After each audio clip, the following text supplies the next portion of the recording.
Hello नमस्कार दोस्तों, आप देख रहे हैं पीपीटी न्यूज और मैं हूं आपके साथ संजय रामफल। करते हैं फटाफट खबरों की तरफ रुख। बने रहें हमारे साथ, देखते रहें पीपीटी न्यूज। अगर आपने हमारे चैनल को सब्सक्राइब नहीं किया है तो बेहतरीन और उम्दा खबर देखने के लिए हमारे चैनल को सब्सक्राइब जरूर करें।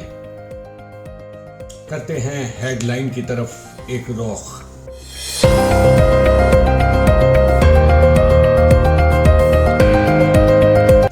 श्री संकट मोचनी देवी मंदिर काकड़ोली धाम में आयोजित 1.25 लाख हनुमान चालीसा पाठ और हनुमत रुद्र महायज्ञ का शुभारंभ करने गांव काकड़ोली सरदारा पहुंचे लोकप्रिय विधायक नैना चौटाला।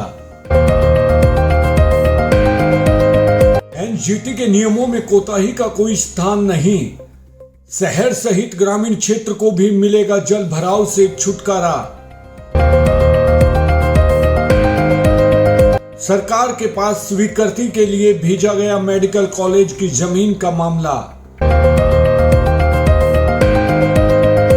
सर्वोत्तम माता प्रतियोगिता का हुआ आयोजन। राज्य स्तरीय पुरस्कार के लिए आवेदन 10 नवंबर तक।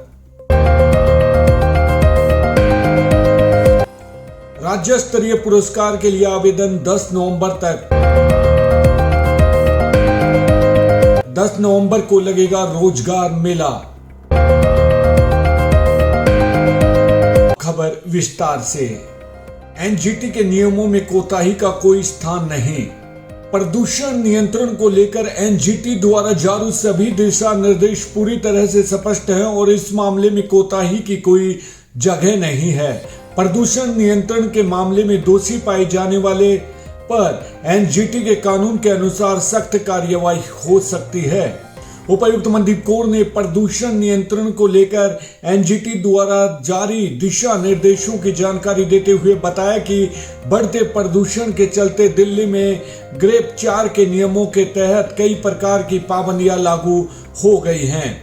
उसी प्रकार दादरी क्षेत्र में भी दिशा निर्देशों की पालना के लिए विभिन्न गतिविधियों और कार्यकलापों पर प्रतिबंध लगा दिया गया है।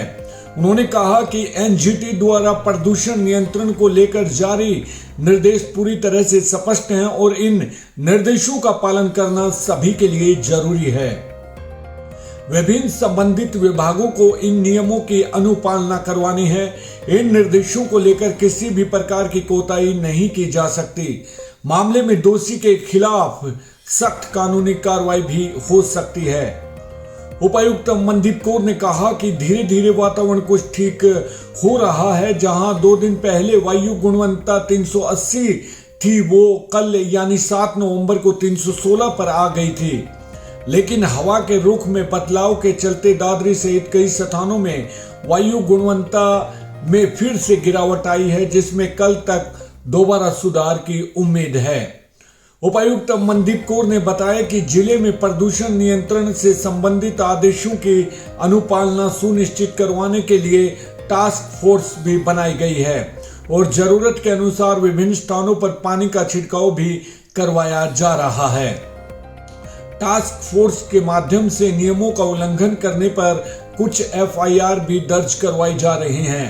रात को प्रदूषण का जायजा लेने निकली उपायुक्त इसी को लेकर बाजार की सड़कों पर थी और उन्होंने वहां पहुंचकर प्रदूषण के स्तर का जायजा लिया और देखा कि एनजीटी के नियमों के तहत सड़कों पर पानी का छिड़काव किया जा रहा है या नहीं। उन्होंने मौके पर ही जन स्वास्थ्य विभाग के अधिकारियों को निर्देश दिए कि बरसाती पानी निकासी प्रोजेक्ट के कारण धूल उड़ने की संभावना है। ऐसे में लगातार पानी का छिड़काव सुनिश्चित करें और सड़कों पर धूल ना हो।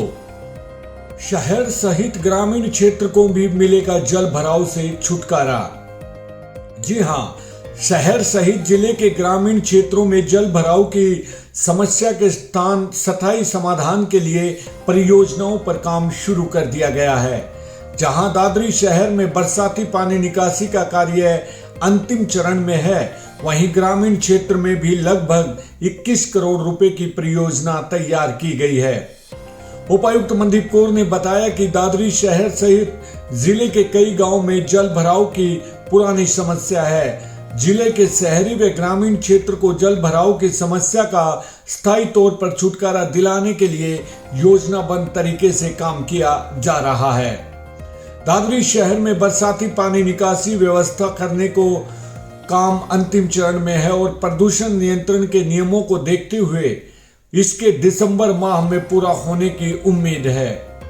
इससे पहले किकरवासनी पौंड से पाइपलाइन बिछाने का काम पूरा किया जा चुका है। बरसाती पानी निकासी को लेकर जन स्वास्थ्य विभाग की ओर से शहर में करवाए जाने वाले इन कामों के पूरा होने पर दादरी में जल भराव नहीं होगा। उन्होंने बताया कि दादरी शहर के कई तरह ही जिले के कई गांव ऐसे हैं जहां पिछले कई सालों से जल भराव की समस्या है और इसके कारण लोगों को काफी बड़ी समस्या का सामना करना पड़ रहा है। ऐसे में सिंचाई विभाग के माध्यम से इस समस्या के स्थायी समाधान पर कार्य किया जा रहा है। योजना के तहत विभाग की ओर से जल भराव प्रभावित क्षेत्र से पानी को उठाकर पाइपलाइनों के माध्यम से लोहारू कैनाल में डाला जाएगा।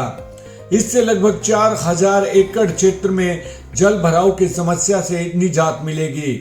इस पूरे कार्य पर लगभग 21 करोड़ रुपए खर्च होंगे और इस क्षेत्र में रानीला, पांडवान, राशिवास, बोंड, पैतास कला, फतेहगढ़, साहुआस, इमलोटा, समसपुर, विगोवा, मोरवाला, कन्हेटी, सौंफ, कासनी, मिर्च व दिक्काड़ा आदि गांव में जल भराव की समस्या का समाधान हो सकेगा। सरकार के पास स्वीकृति के लिए भेजा गया मेडिकल कॉलेज की जमीन का मामला।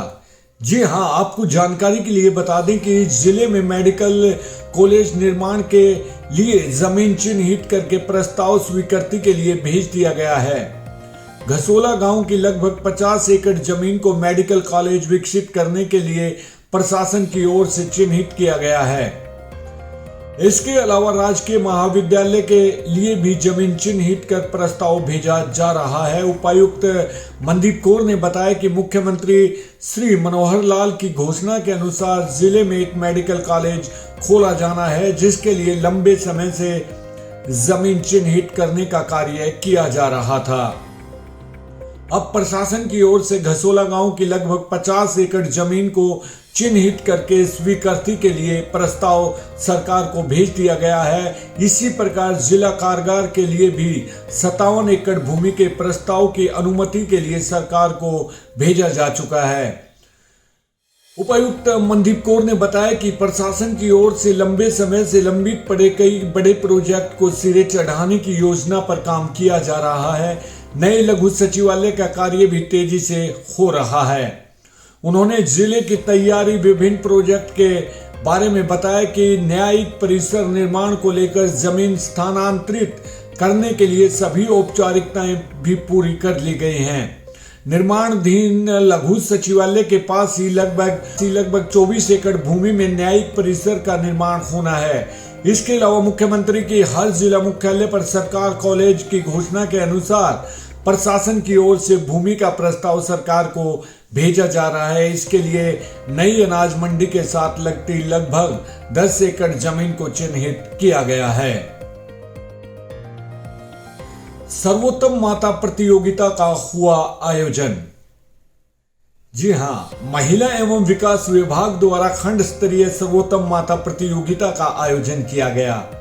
अग्रणी रहने वाली महिलाओं को नगद पुरस्कार वितरित किए गए। इस मौके पर डॉक्टर सुनैना ने मुख्य अतिथि रही। जिला कार्यक्रम अधिकारी गीता सहारन ने कार्यक्रम की अध्यक्षता की। कार्यक्रम में बताया गया कि सर्वोत्तम माता प्रतियोगिता का आयोजन पहले सर्कल स्तर पर किया जाता है, उसके बाद चयनित लाभार्थियों को खंड स्तर पर बुलाया जाता है।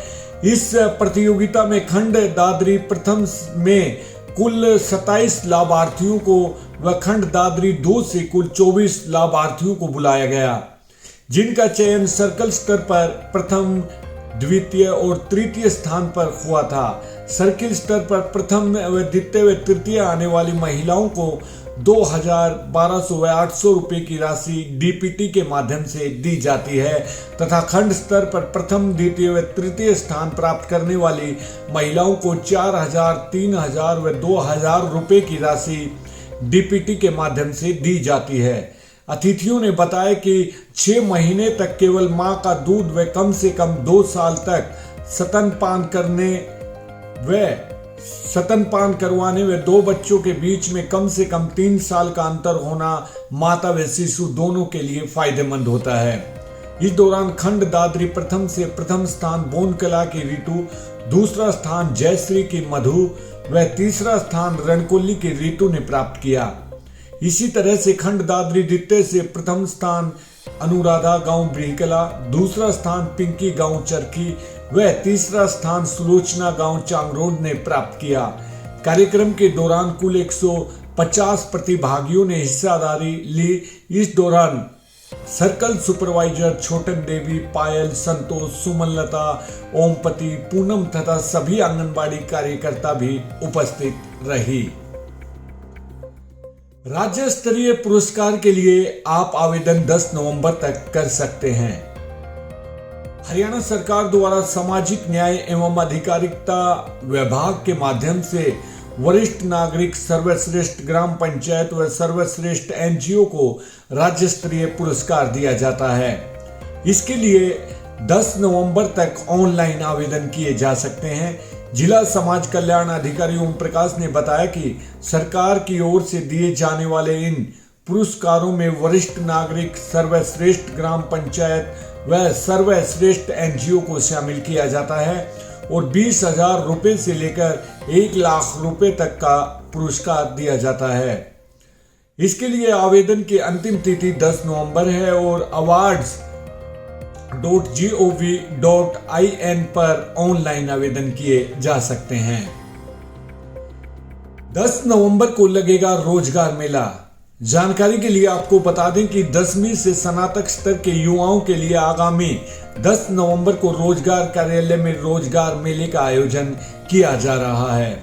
श्री श्याम बायोटेक की इस मेले में की जाने वाली नियुक्तियों के लिए प्रमाण पत्रों सहित कार्यालय में पहुंच सकते हैं।